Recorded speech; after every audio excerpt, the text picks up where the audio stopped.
आणि सरकार शेतकऱ्यांना जास्तीत जास्त मदत करेल असं पंकजा मुंडे यांनी माहिती दिली आहे।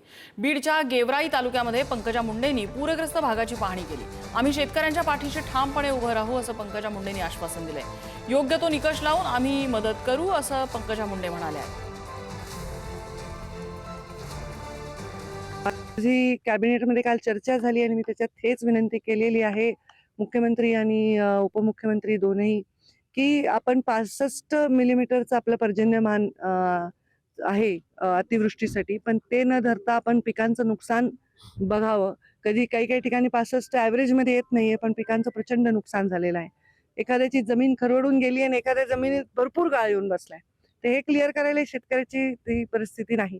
तर या सगळ्या गोष्टींचे पंचनामे करून जास्तीत जास्त शेतकऱ्यांना दिलासा देण्याचा प्रयत्न लवकरात लवकर सरकार म्हणून आम्ही करू। शेतकऱ्याच्या मागे ठाम उभे राहू। हे पहा, आम्ही बांधावर आहेत, सत्ताधारी पक्ष बांधावर आहे। म्हणजे मी एक दिवस नव्हते तर माझे सगळे तालुक्याचे जिल्ह्याचे पदाधिकारी कार्यकर्ते लोकप्रतिनिधी सगळे बांधावर गेले।